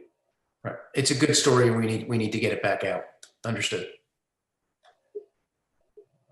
And I'll just add that I think it would be wonderful if it's possible to get a staircase from Beekman Avenue, and that strengthens connectivity in the area from the rest of the village, and it also decreases any load from car traffic. I understand there's a benefit to people driving and they purchase more, but there will be also a lot of people that'll just pop in on foot.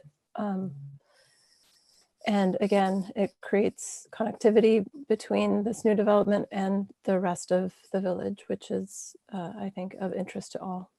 Aaron, maybe just to add to what you're saying, maybe instead of a staircase, a ramp, if it's at a gradient that's reasonable, because people use those push carts, coming from urban areas. So it would also increase, I think, foot traffic to the store. Unfortunately, a ramp is not going to, the grade difference between, if you look at the corner of the red on Andy's, here I can actually draw, I believe. If you look at this area over here, there's a which is where we would think about, the bridge ends just over here. The bridge ends just over here. So, this is where we'd consider trying to put a staircase, and the grade differential is, 20 feet or more between here and the parking lot. And then with the county sewer main over here, just, a ramp isn't going to be feasible just based on the constraints. So that's why we're talking about a staircase. Believe me, we studied it. We studied, are there other ways that we could create, connections? Because we want this to be not just for the market, but for the rest of the retail, which who knows what ends up in the North Retail Building. But for we want it to be accessible to everybody. And believe me, we've looked at it, and it's just anything more than that staircase because of the grade. There's a retaining wall along here that holds the grade back, and then beyond that, the county sewer main over here provides constraints that we just can't. The staircase is the best access that we could provide. And frankly, we'd be thrilled if we can work that out to be able to provide that access, but just to manage your expectations. Right. Or we could always lower Beekman Avenue, but I don't think that's going to work either. Is it even feasible with the staircase to have one of those little ramps in the middle for people that want to just like hold their bikes down? I'm just curious if that's feasible. We'll look at it, but I think because of the grade difference, I expect that there's not enough horizontal distance to accommodate that. It's going to be pretty steep. Right, steep, and it has to be ADA accessible if we're going to build it. So there's challenges. Look, we all know it's a fill site. The bridge at Beekman Avenue had to have clearance for the over the tracks. We've got that retaining wall there. We've got the along Beekman Avenue. We've got the sewer line. It's just challenge upon challenge upon challenge. We'd love to do it. It's extremely important to get the village down here, make it easily accessible. We're struggling with this one, to tell you the truth, Lindsay, and we'll continue to look at it.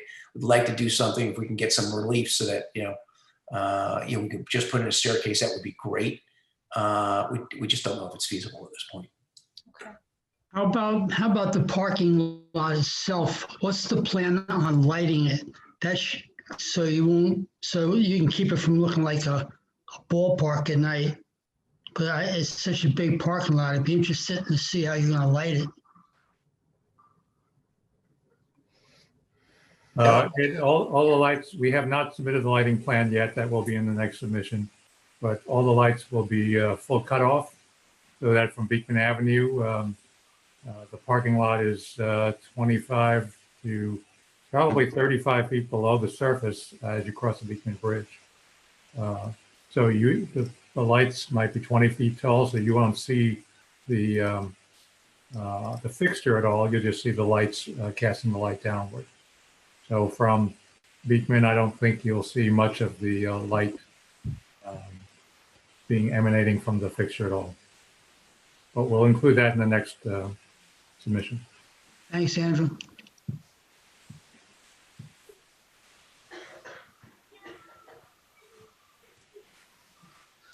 Anything else? Looks like Matthew has something he was trying to say.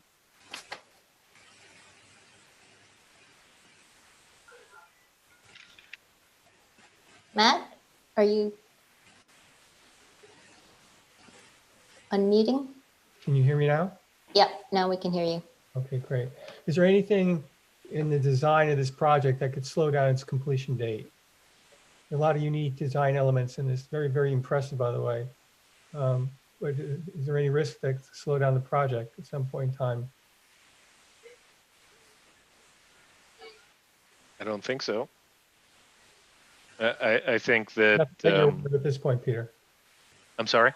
Nothing that you're aware of at this point, something that, No, I don't believe so. okay. As noted before, it's a fairly simple building to erect. I think John DeCicco mentioned, somewhere about 8 or 10 months to erect it. CDs are pretty easy to prepare on them. Not to speak in advance on behalf of Lucio, but it's really about entitlements, getting through the winter. obviously COVID delays and things like that, which are unanticipated. But it's fairly easy to do. The site itself is, you know, fairly flat. It's you know, we don't have any real road work. The Legends Drive is obviously, you know, in place. So adjacent uses are there. We've got people moving into this site, so it's all good. Good to hear.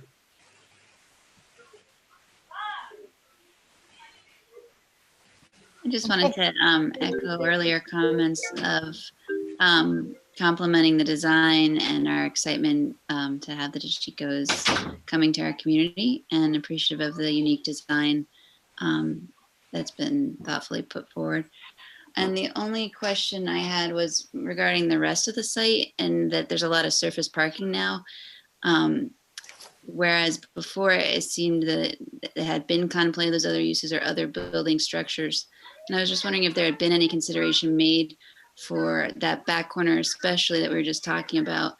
If something were to be built there, was still providing the parking within it or under it, that would then allow the height to come up closer to Beekman so that an access could be made vertically across, both to have less surface parking and more usable square footage, or how to say, sellable, rentable.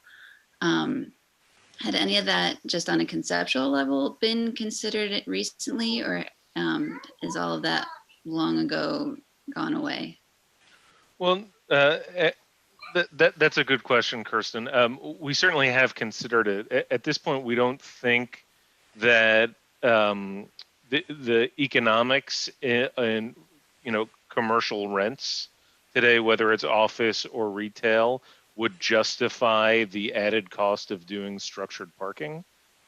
So that's why we didn't include that. We don't think it works. It doesn't pencil for the time being. However, if that changes, there's always an opportunity for us to, in a corner of the parking lot back here, to build some kind of structured parking solution, and then another building that might get more height that could come closer to addressing Beekman Avenue.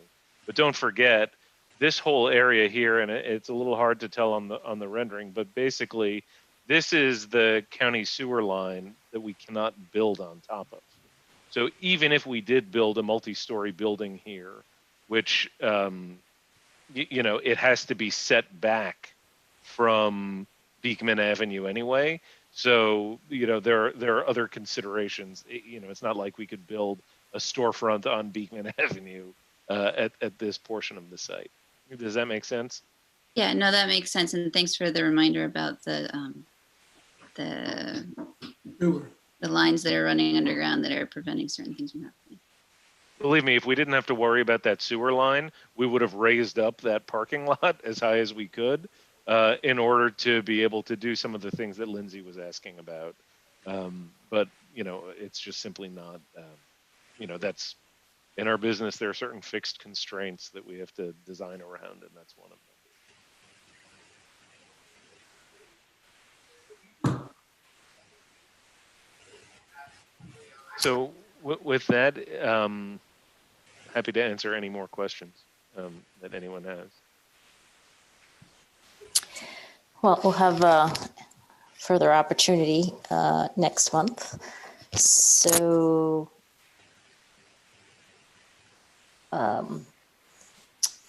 hopefully we'll have the comments from David and Sean shortly, and be prepared to come back to us on December 17th. Did you want to schedule a public hearing for the 17th? Yes. I'd like to. Any reservations? I second it. We'll do roll call. Matt? Aye. Tom? Aye. Aaron? Aye. Lindsay? Aye. Ed? Aye. Okay. I think that's everyone, right? Okay, great. We'll see you December 17th, 2020. Thank you. Thank you very Thank much. Everyone. Next month. Happy Thanksgiving. Yeah, happy Thank Thanksgiving. you. Thank you. Take care, everyone.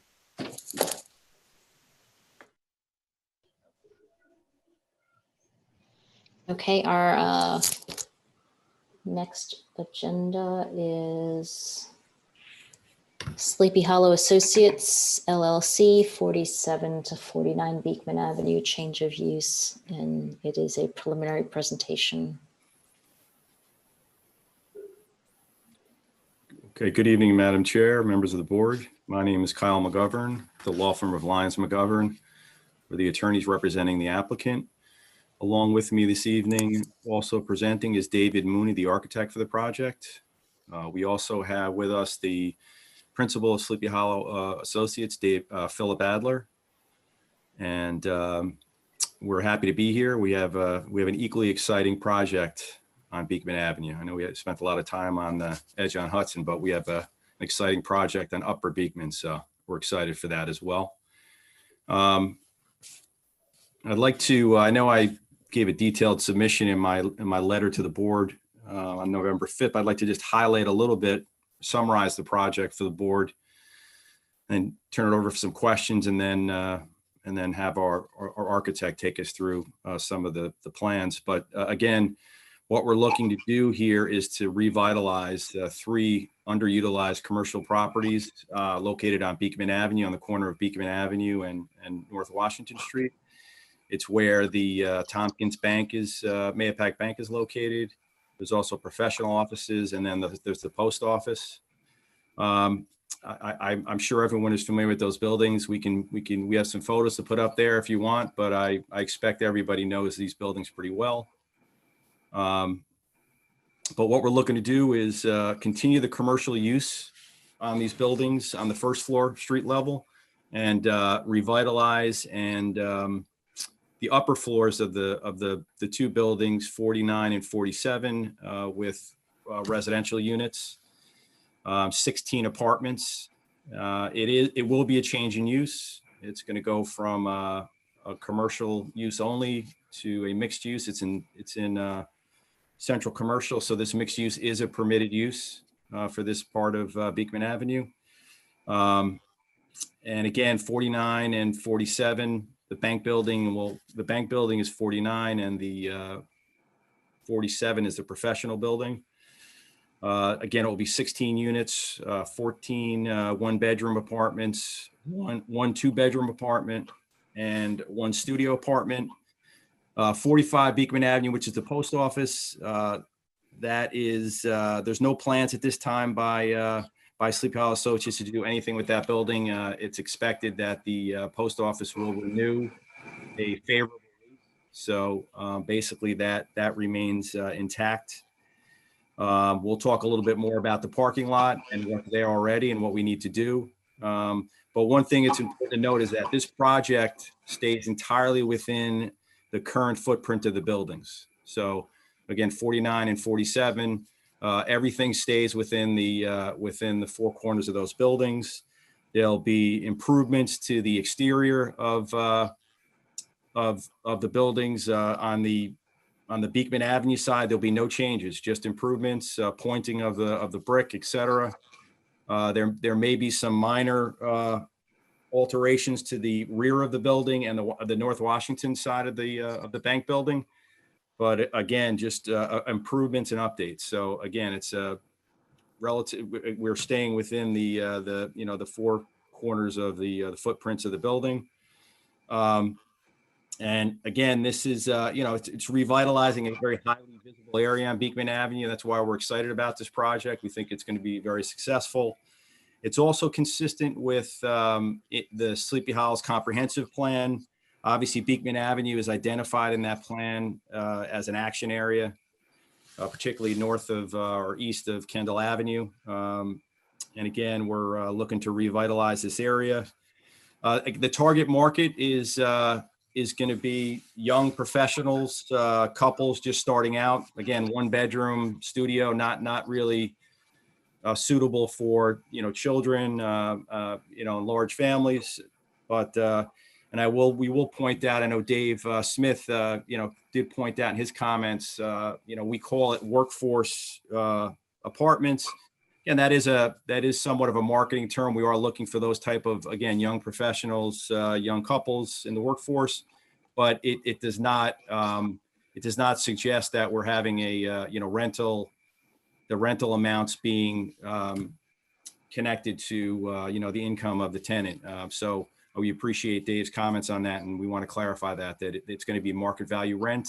We're not, when we say workforce, we mean just, that young clientele coming in. As far as a developer, again, Philip Adler's here. He has extensive experience with development in New York, particularly a long history of successful development in Westchester County and the river towns. He's done projects in Dobbs Ferry, some affordable and market rate housing, Peekskill, Rye, through his company, North American Properties Group. He grew up in Ardsley. He's here. If you have any questions for him, you can certainly ask him. But again, we have a very solid, committed developer here. So, that has the resources and the commitment to move this project forward if the board so agrees to do it. If anyone on the board has any preliminary questions, I wanted to give a brief history of the property. I know it's getting late here, but I wanted to give a brief history of the property before I handed it over to David Mooney. But I certainly want to open it up to any preliminary questions that any of the board members have, or any of the planners or the engineer have. Let's just get into the presentation. I'm sure the questions will come, but thank you for the introduction. And all of our applications are exciting, but I agree this one is particularly so to revitalize, I guess it's called Upper Beekman. So really happy to have you here. Okay, great. Thank you. Appreciate that. Yeah. So again, as we said, so the project, the first floor of the first story of the buildings will remain, commercial. We expect Mayapack Bank will remain there. They will continue to be hopefully a long-term tenant. The professional offices will continue to be used in that capacity. There may be a retail component along the way if the approvals go through. The property, again, has always been, it's at least since the 1960s, it's been owned by the bank. Just a couple facts. It was built in the bank building used to be the home of the Village Hall. That's an interesting fact, I think. Also, the professional building, if you look on the front of that building, it has IOOF on it. Again, that stands for Independent Order of Odd Fellows. I learned that from John Hughes. So apparently there's an association. So just something I wanted to share with you. But all that being said, I do want to hand it over to David Mooney so he can walk you through how the units upstairs are going to be laid out on the second floor of the bank building and the second and third stories of the professional building, and share with you some of the ingress egress going into the building. So if I can hand it over to David at this point. Okay, great. Thanks. Let me just share my screen.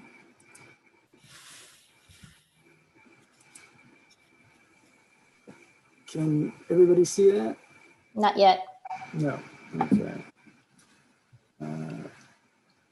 Did share screen, didn't seem to come up.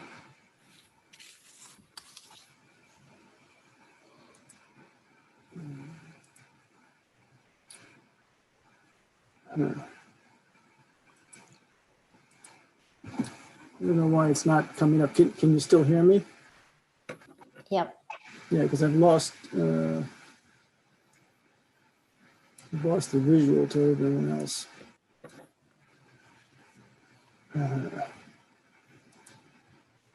Sean, is there an enabling feature that he needs to? No, he should Given? be able to. He has that freedom. If you can't, I could pull it up if you want. I can pull up the- If you can, because I see when I hit share screen. Yeah, Sean, why don't you go ahead and Yeah. share your screen and Mr. Mooney can just kind of direct you. Thank you, Sean. Sure, let's see here.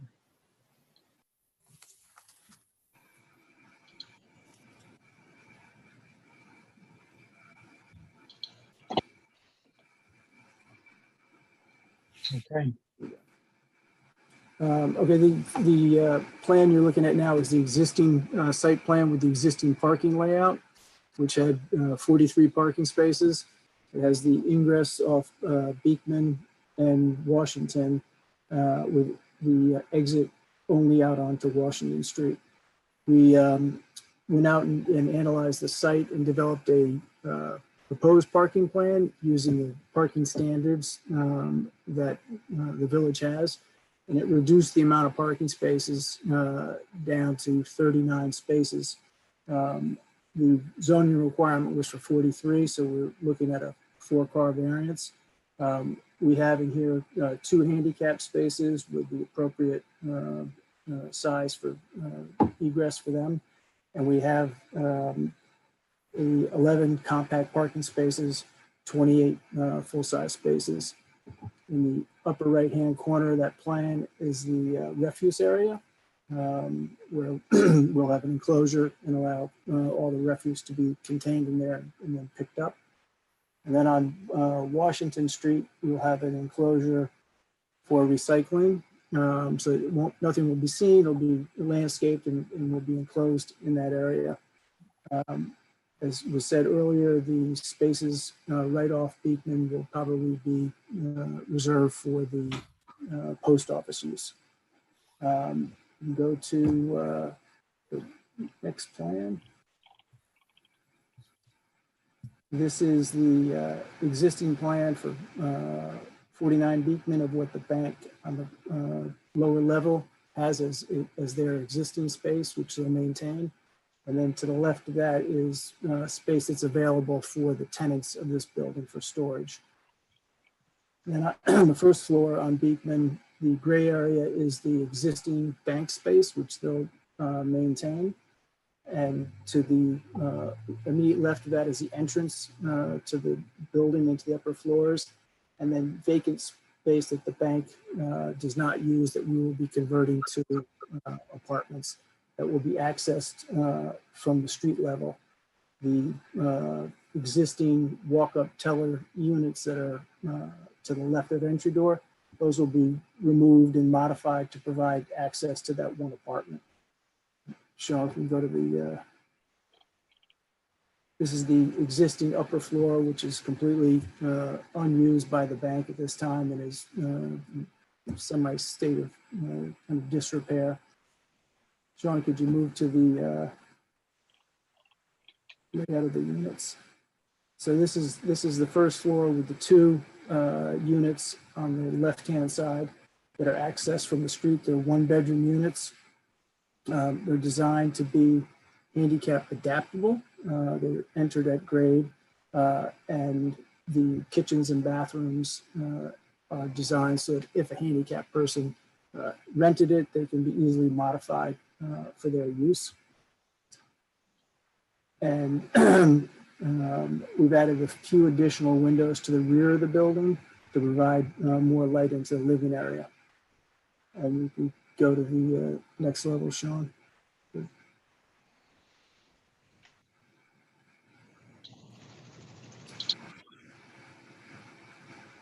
And this is the second floor, which has on the left side 2 1-bedroom apartments.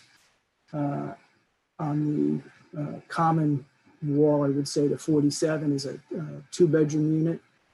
And then facing Beekman is a small studio and 2 additional 1-bedroom apartments.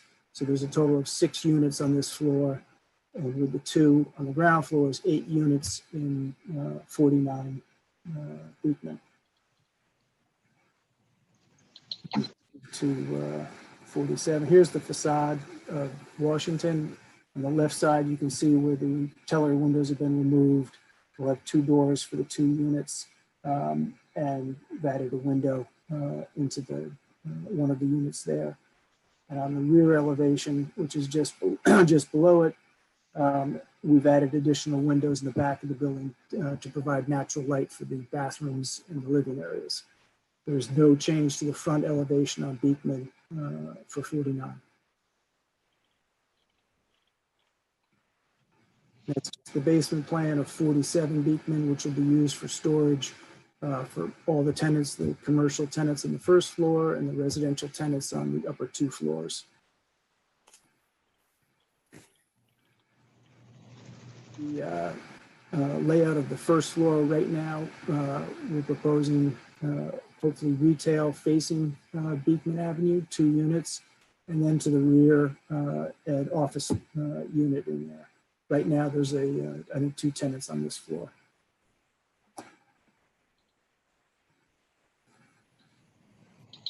The current second floor, which has, I think, 1 tenant in a small space, and the balance of it is completely empty. And then the third floor, again, is totally unused. At one point was some type of social club with a very large open space in the center, but this has not been used at all, and it's kind of locked up.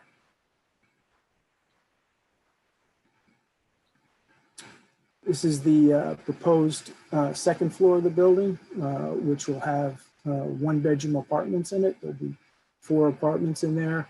The 2 larger apartments front on Beekman, and the 2 smaller apartments front on the rear back towards the parking lot. They're accessed through a center staircase that's existing now coming up from the front of the building. And then we can go to the 3rd floor.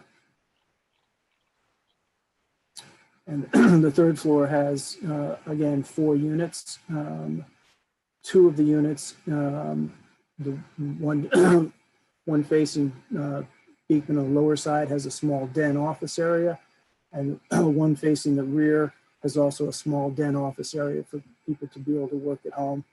And this is, again, 4 single 1-bedroom units.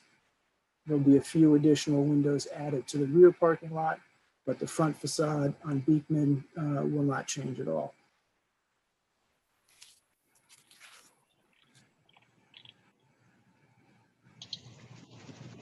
That's the front facade on the left, which right now will remain as is. There's a potential down the road, if there's a retail tenant, to revise the left-hand elevation, which was filled in at some point and historically would look more like the right-hand side, which would provide better retail exposure. And the rear of the building has a few additional windows to meet code.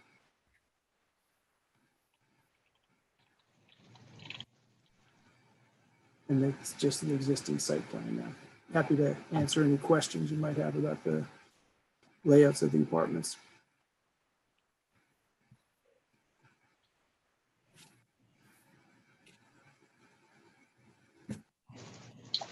Yeah, I have a question, not so much about the apartments, but about the parking.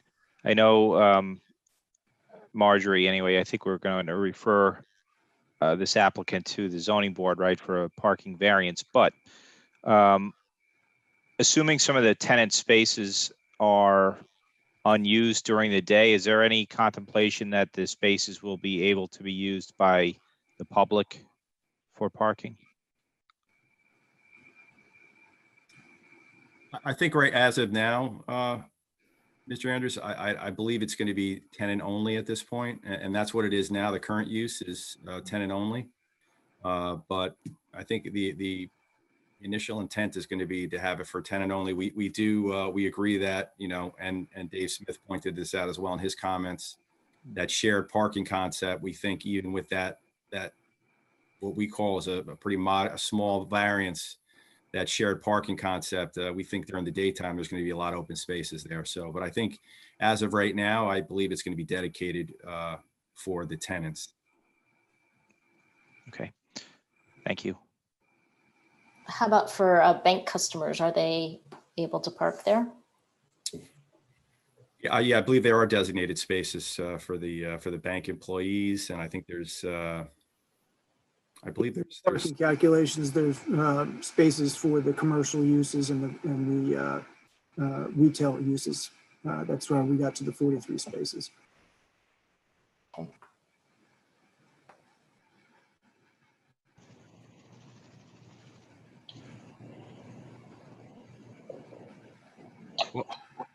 Again, if there's no further questions, I do know, Yeah, I'm sorry, I had a quick question. What's the average in the range of square footage among these units? The units, I'd say the smallest unit is around 550 square feet, and the largest unit is probably around 840 to 850.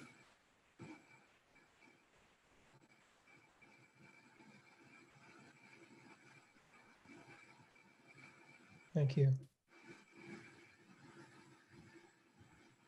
And you're in receipt of the memos from James Nettarelli and David Smith. And Yes, we are. And we'll look into the site drainage issues that were raised in there, in the sidewalk issues that were raised for repair, and then also the working with the village and whatever plans they have for improvements at the streetscape. Yeah, we also agree with, Dave Smith points out that we may need a third variance, and we agree, looking at the code regarding the landscaping. We're going to need three. We're going to ask this board if they can refer us to the ZBA. We do know we obviously need the variance for the parking spaces. We also need a variance for the loading zone area. There is no loading zone currently on the site. There is not a loading zone proposed for the new use, and that will be a variance that we will be asking for from the ZBA if the board can refer us over there, as well as the landscape referral that Dave Smith had pointed out, and we agree that given the fact that it's adjacent to that multifamily residential, we do obviously it's a pre-existing non-conforming use, but we're going to have to ask for that variance from the ZBA, and we're certainly interested in putting up, the appropriate, as recommended, the fencing and the, make improvements to that fencing area and that demarcation area between the lot and the multifamily.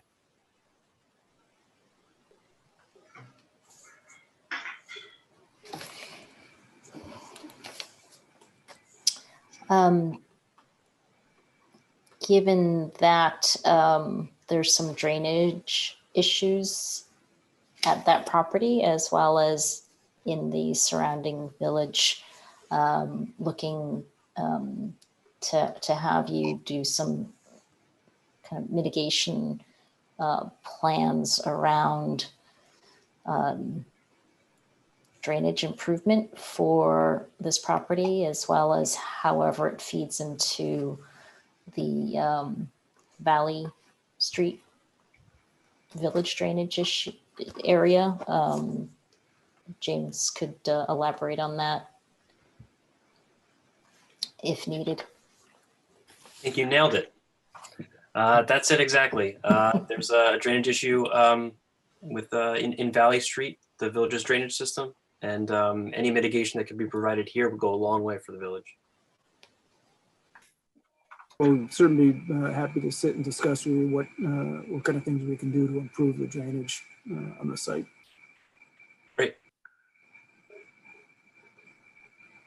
Okay.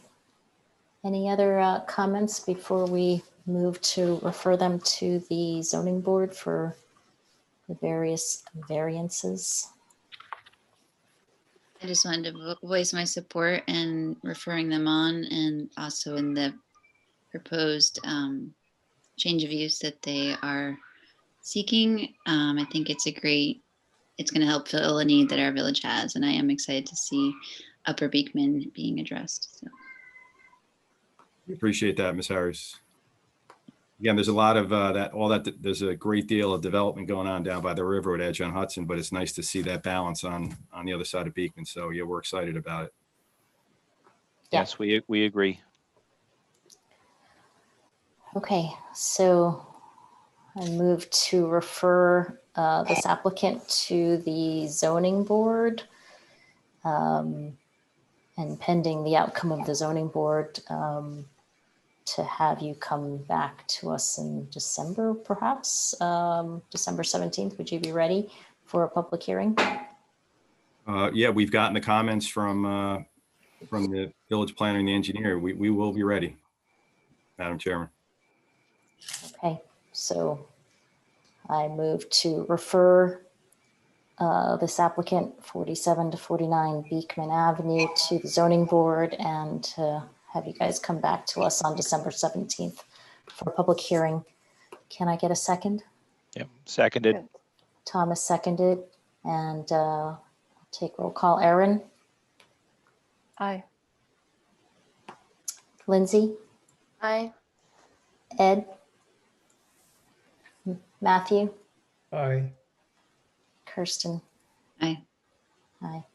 Okay, so have a good Thanksgiving and we'll see you in December. Thank you, everybody. Thank you very much. Happy and very healthy much. Thanksgiving. See you in December. Thank you, Sean. Got it. Okay, we were to continue a public hearing for GTY New York leasing, so I move to open the public hearing. I second. Who was that? Was that Lindsay? Yep. Okay, all in favor? Erin, Aye. Ed, Tom, Aye. Matthew? Aye. Ed, I can see his mouthing aye. So just for the record.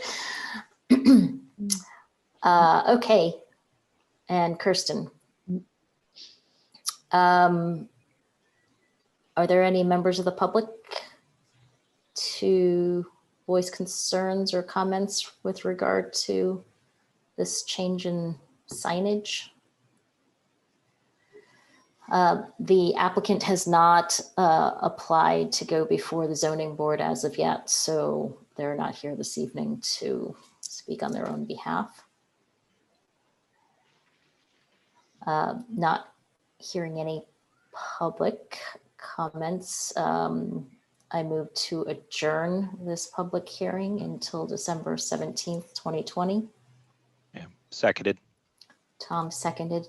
Kirsten, Aye. Matt, Aye. Lindsay, Aye. Ed, Aye. Erin. Aye. Okay, this application's been adjourned until next month. And then the last agenda item is the 143 Weber Avenue, also a continued public hearing. So I move to reopen the public hearing for this proposed subdivision preliminary plat. Can I get a second? Second it. Ed seconded it. Kirsten, Aye. Lindsay, Aye. Erin, Aye. Tom, Aye. Matt. Aye. Okay, the public hearing has been opened. Are there members of the public to speak on this application?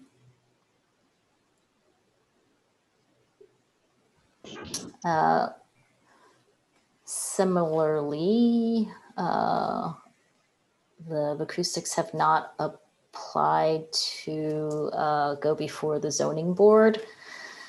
So